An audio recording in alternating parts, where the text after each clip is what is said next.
Hi everyone, I'm OneMind Dogs coach Niki Drage, and today I'm presenting a webinar on dog agility exercises with one jump. This will be a bit of a brief overview webinar where I will show you some great exercises that are really powerful that you can do with your dog on just one jump. And then later on, I'll also be presenting a premium webinar where we will really go in depth on the exercises and how to do them and why to do them and things like that. You'll find a link to that webinar in the comments if you'd like to join that one as well. So before we get started, I just wanted to give a little overview of the OneMind Dogs method so you know where I'm coming from when I talk about these exercises. So OneMind Dogs all started with this beautiful border collie here, Tekla, who lost her hearing at the peak of her agility career. And then her handler, Janita, had to adapt how she handled her because previously a lot of her handling was based on verbals. So I will show you a little video about how that happened and what Janita did afterwards. It began when Yanita's border collie, Tekla, lost her hearing in 2003. There was only one option left, to handle her dog without any verbal commands. And so began a journey of discovery. Learning from mistakes and trying different approaches. What happens if my chest is pointing to this direction? How important is the angle of my feet? What does the position of my hands say? Gradually, Janita, with Tekla's help, learned to understand agility from the dog's perspective. What kinds of signals a dog reacts to on the course. OneMind Dogs is based on dogs' natural behavior. Any dog, from anywhere in the world, will instantly understand us. We achieve good results without a lot of repetition, because for dogs, it simply makes sense. So there you can see a little bit about how OneMind Dogs came to be. On our online learning platform at app.oneminddogs.com, we also have a whole method program where you can follow some online lessons to learn more about the method and how it works as well. So today we'll be covering these 5 topics. So I'll talk to you about the benefits of one jump training, foundation exercises on one jump, collection and jump style exercises on one jump, handling techniques, and some either or training. So getting started with the benefits of one jump training. Basically, jumps are the most undervalued obstacle on the course. And what I mean by that is that jumps are what there is most of on the course, yet they are very rarely trained in depth. Mostly we focus on training contacts or weaves or different tunnel cues, for example, but a lot of people don't train jumps very much in depth. So I think that that's something that we all need to look at and fix, especially at the foundation levels, because once you train a lot of value for jumps, everything else becomes a lot easier for the dog to understand. So some other benefits of one jump training. So it's low impact on the dog's body. You can have the bar very, very low or use a jump bump for a lot of the training, because when you're building value for a jump, it's not so much about how the dog is jumping. It's just about the dog understanding to focus on the jump, even when the handler is moving away, for example, or to offer to take the jump. So for that, you really don't need a high bar.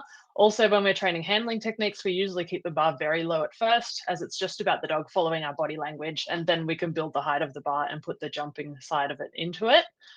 It also means that you get to focus on your own body language before you think about the dog. So with all of our students, we highly recommend when learning a new technique that you just take one jump and you just practice your own 7 handling elements on that one jump without your dog.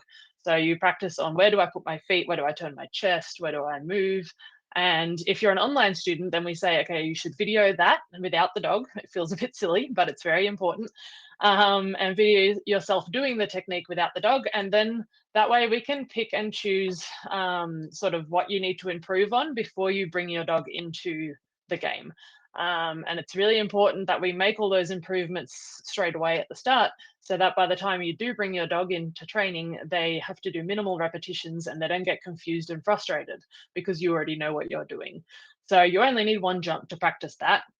And there is so much learning that you can do, and by just videoing your handling and having reviews from that. It's also these exercises that I'll be showing you are really good ones to take on the road for proofing. So to just different environments, different distractions, different levels of noise. And also you can take them to a competition as great warm-up exercises, because most people can fit one jump in the car, or often there is a warm-up jump at the trial. So if you already know these exercises, they're really good to use to warm up your dog. It's also, I find, a really good way to pick up on any physical issues or soreness with my dog. So often if I'm doing, for example, lead change exercises, which I'll talk about, you can tell if the dog is sore on one side, for example, or if they're having more trouble turning tightly to one side, then you might look into seeing if your dog is a bit off balance or a bit sore somewhere. It also really allows you to focus on that skill that you're training instead of trying to perfect a whole sequence where you're putting a handling technique in the middle of it. When you are training on just one jump, you really focus on the elements of that specific skill and on rewarding your dog to master that skill, and you end up with a lot more success based on just focusing on that one obstacle only. And lastly, it's easy to set up and train anywhere. So a lot of these, especially the foundation skills, I have trained in my lounge room because it's just easy and it's there. And I can just set up something there, even just a wing sometimes, and just throw my dog through it a few times, like 5 minutes, okay, training done. So it's really easy and fast. I also have like a much smaller front yard that's easier access than going down to my agility arena. So often I'll do a lot of these exercises there if I don't have a lot of time. So let's go into the foundation exercises now. So these are, in my mind, the most important foundation exercises that we can train with one jump. There are many exercises in the OneMind Dogs Foundation for Agility program that you can train with just one jump, but my favorite ones would be any that teach the dog commitment. So basically working on backside send on one jump and then adding distance and movement from the handler into that backside send. That's something that needs to be done gradually over several sessions and repetitions, just rewarding the dog for committing to the backside from further away, for example. So those sort of things that need several short sessions are much easier to just train on one jump in an area close to your house. Another one would be staying committed. So that's one of the biggest mistakes I see in my webinars and in my seminars and in competitions, is that people are worried their dog are going to pull off the obstacle and won't stay committed if they give early information. So then they just stop giving early information. And that's really not fair on the dog. So we really say you need to give your dog as much warning as possible about a turn, and you need to teach them how to stay committed even with that information. So that's another thing that I really push my students to learn during the foundation stages. And if they're missing that skill and they're already competing, I would say, all right, go back and focus on that foundation skill. Make sure your dog will stay committed to the jump, even if you do a cartwheel, so that they really learn once they're committed. Their job is to stay committed, and your job is to tell them where to go next. The next sort of category is obstacle focus. So jump offering is a very common, important foundation exercise that we teach, where basically we're just building value for the dog to offer to take the jump. And the benefit of that is that you don't need to be a perfect handler later on. If you're a little bit late, or you gave your cue way too early, or you moved away earlier than your dog was actually committed, if they've done jump offering, they're more likely to offer to still actually take the obstacle and stop you from getting a refusal. So it's very helpful for that. Also teaching your dog to focus on the obstacle and tolerate handler movement. So even with very young dogs right at the start, we just teach them to go around the wing while the handler is moving away, so that the dog learns once they're committed to going around the wing, they must go around the wing, even if the handler has turned and run the opposite direction already to give information.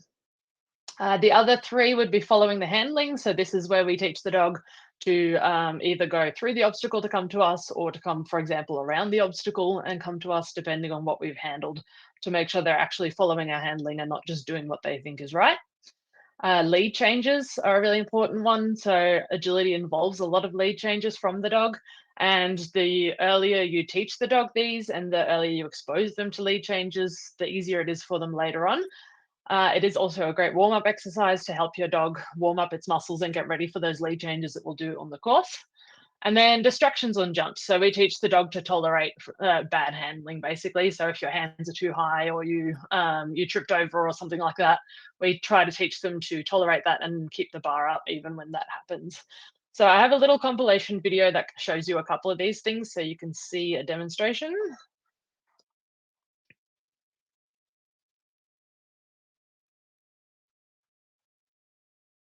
So here you can see Yenny training her puppy, just doing some jump offering. She's wedged the bar in between these wings. You could also use a puppy bump, for example, but it's basically just building some value. And here we're building value for the dog taking the jump even with opposite movement. Here are some lead changes for the dog. So you can see how this is a nice warm-up exercise. And here's some following the handling, so coming to the handler before taking the obstacle.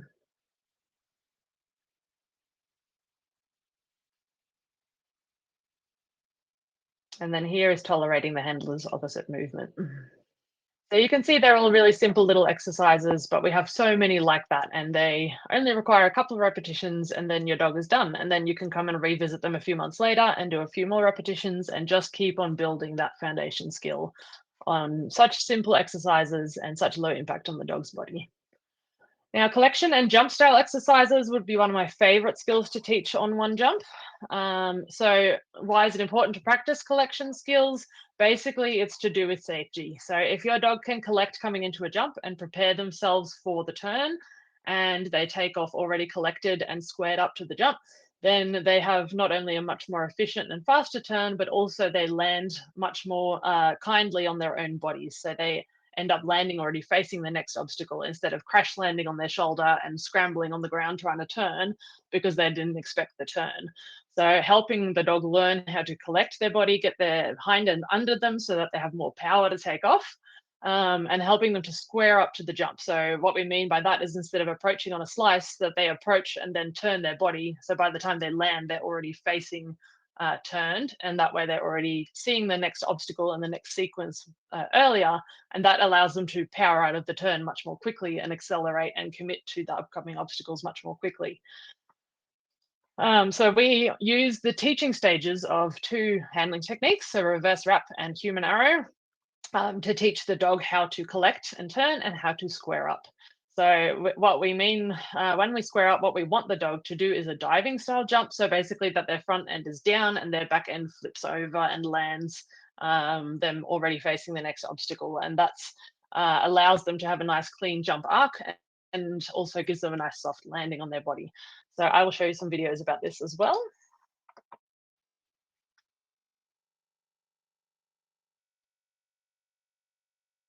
So here we have Yanita rewarding the dog for squaring up and taking some distance on the backside of the jump so that she approaches in a way that she will land already having turned.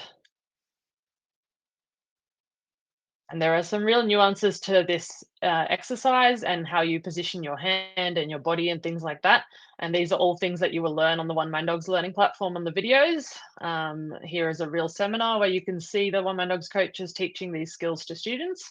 And you can see troubleshooting that the students go through and helping the dogs learn what we're trying to achieve. These are all really in-depth videos that we have on our learning platform.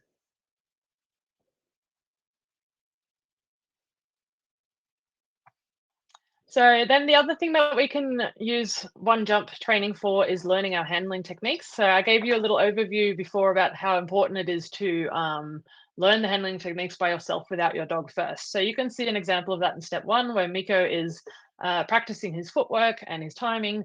And one really important thing to make sure when you're practicing those elements on one jump is that you also practice your connection. So watching your dog and pretending you have your virtual dog with you so that you're actually doing it for them instead of just handling the obstacle.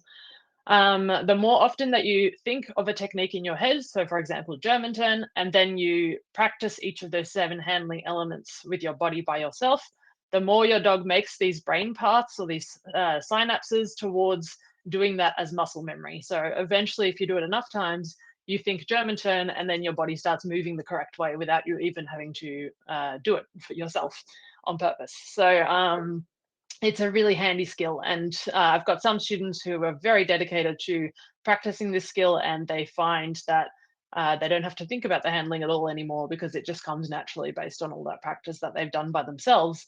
And the dog can just do it really easily because to the dogs it's natural. So as long as the handler gets it right, it's easy for the dog to do. So the more that you practice on your own and get it right, the easier everything becomes for the dog as well. So then step 2, a couple of the techniques do need some teaching for some dogs, especially if your dog already has low obstacle value and low commitment to jumps and they're really handler focused. Then you might need to place some rewards and teach it to your dog. And that's really easy to do on just one jump with one reward and just a few reps, a couple of sessions apart, and just build that commitment before you start thinking about adding it into sequences. And then step 3 was putting it together. So you and the dog running through that handling technique together.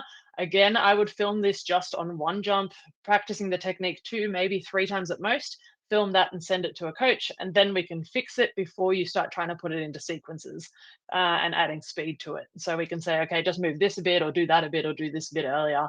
And then you would start applying it into sequences. So there's so many steps you can already do with just one jump. And then lastly, either or training. So some of you might be saying, what is either or training?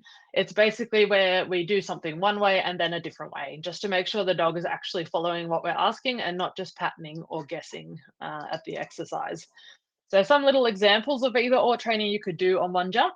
So the front side of a jump versus the back side of a jump. This is especially important with front cross and reverse spin. So backside front cross and normal front cross.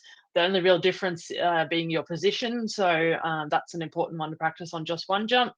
Then following the handling versus taking the obstacle. So you might ask for them to jump it and then to bypass the jump and come to you.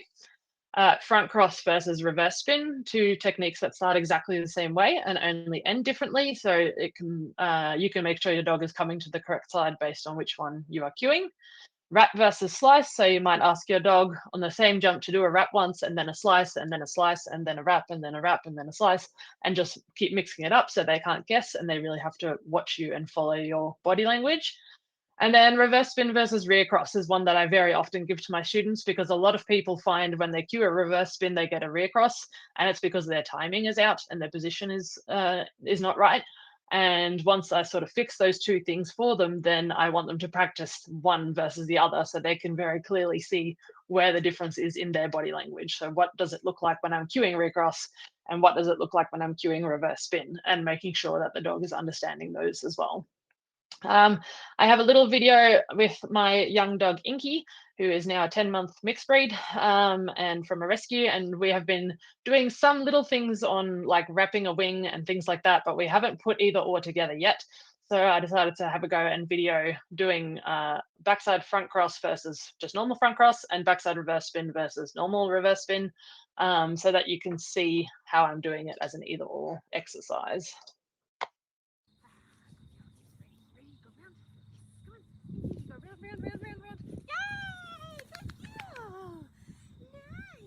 And here I'm asking for the backside. And she is just following my handling. We haven't done backsides, but she's really just, following wrapping a wing, which she has learned how to do. And then I'll ask her for a front side front cross. So it's basically just wrapping the other wing in her mind, but it's based on my position. And then I decided to do the same with reverse spin, because it's the same technique. You just pick them up on a different side, basically.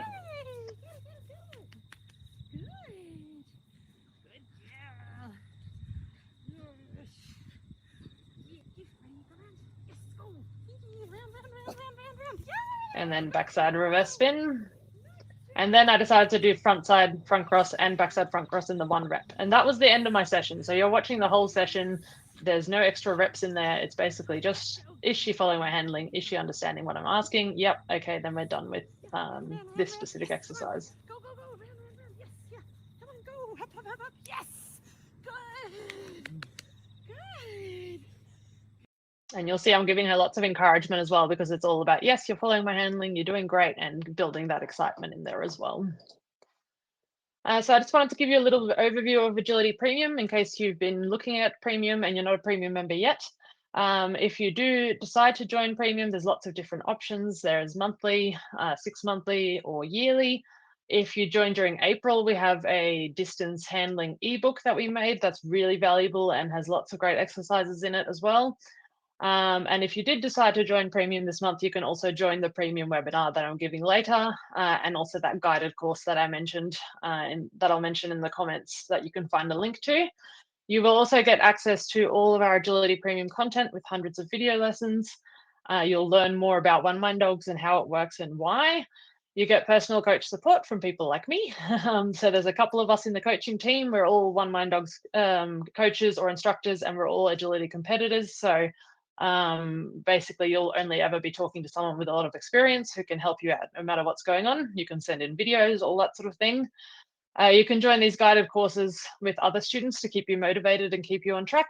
And you will get access to our VIP Facebook group where we post mental training lectures and other great exercises and things as well. I really hope you enjoyed the webinar, and if you have any suggestions for future webinars or any other topics that you would like covered in a webinar, please don't hesitate to contact us, because we enjoy giving them and we would love to know what you want to learn more about. Thanks, guys.